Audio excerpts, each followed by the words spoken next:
Hey everybody, this is Mac or Mackenzie, and this is my labor market analysis presentation. Let's get started. So I did my labor market analysis paper on the National Forest Service, and more specifically, a forestry technician. That's the type of job you can get with like an associate's degree.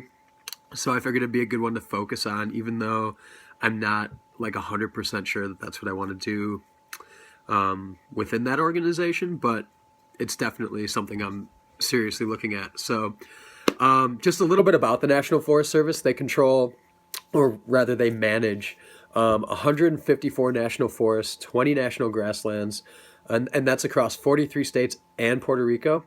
And they employ about 65,000 people. So it's a pretty big organization. It's obviously a government organization. So if you get a job there, you're a government employee. So the Bureau of Labor Statistics projected a decline by about 6% in job growth for that particular career.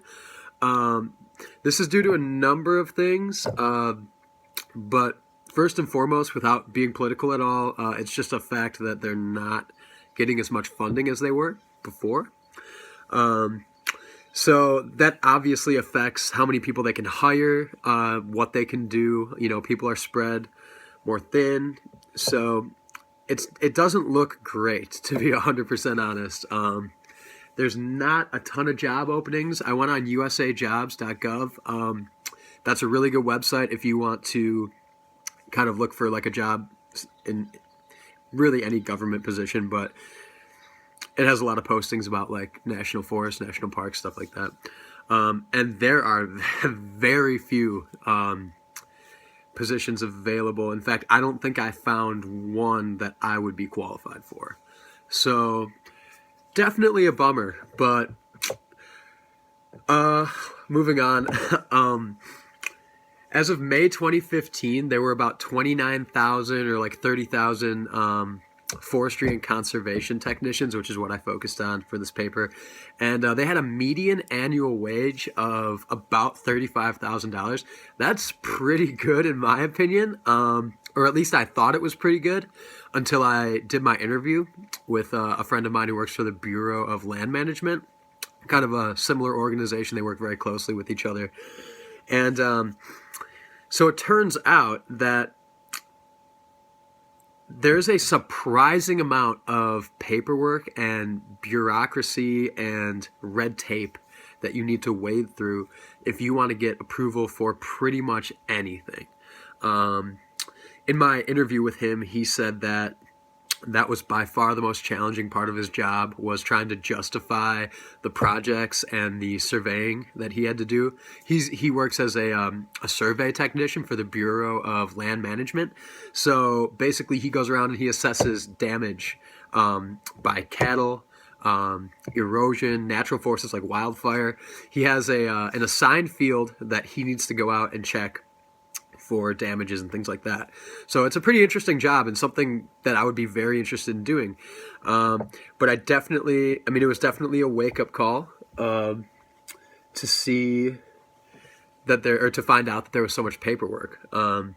Another thing that I found not necessarily interesting or surprising, but it was kind of just a slap in the face. If you want to get a job in that industry, geographically, Wisconsin is not really the best place. We do have national forests, Nicolet and I don't know if I'm saying this right, Chimaquagan, or I don't know how to pronounce it, but I've been there. It's pretty cool. So those are the only two national forests we have, and then we have a national lakeshore at the Apostle Islands, but that's about it. So if you go to California or Oregon or Idaho or Washington, there are so many national forests and public lands out there that your best bet to get a job is to move out there, and that's a pretty big step. So I don't know. It was kind of a slap in the face. Like, if I really wanted to get this job, I'd probably have to move, and for a salary of about $35,000 a year, and that's kind of that's the median. You know, I would not start out like that at all. You kind of wonder if it's worth it. I definitely still think it's a really cool job and definitely still interested in it, but that was definitely, yeah, a slap in the face.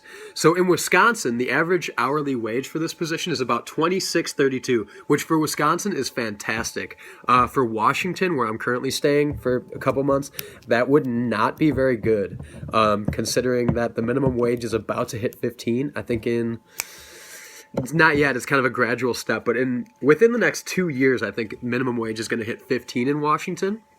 Don't quote me on that. It's coming. I just don't know exactly when. So that would not be very good out there, and it's a pretty similar pay scale. I'm sorry. So when I first saw that, I thought, great, like that's a pretty good wage. But when you consider the fact that you have to do a ton of paperwork and things like that, that really made me think. So another thing I asked in the interview, we all asked it, it was one of the questions, was what skills are most critical to your success? And he said critical thinking is huge. The job is a lot of problem solving and estimating. And another big one is the ability to follow protocol and be precise. There's an aspect of engineering involved in this job, and I need to read the land, take notes of landforms, be able to identify damage done by cattle and other farm animals. Assessing erosion and weather damage is another big aspect of this job, etc., etc. So there are a lot of different aspects that go into this job that I guess I didn't really consider. When I was really thinking about this job, I kind of imagined a lot of patrols, fire watching, things like that, and that is a big part of the job, but I did not expect to hear that there was so much office work. I mean, that really was a surprise.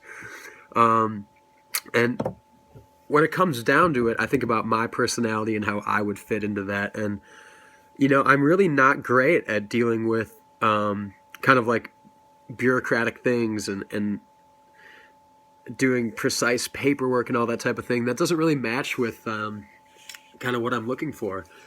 And I know with any job there's going to be things like that, but it definitely made me rethink a little bit. I'm still interested. I'm still going to be doing a lot of research, but it was very surprising.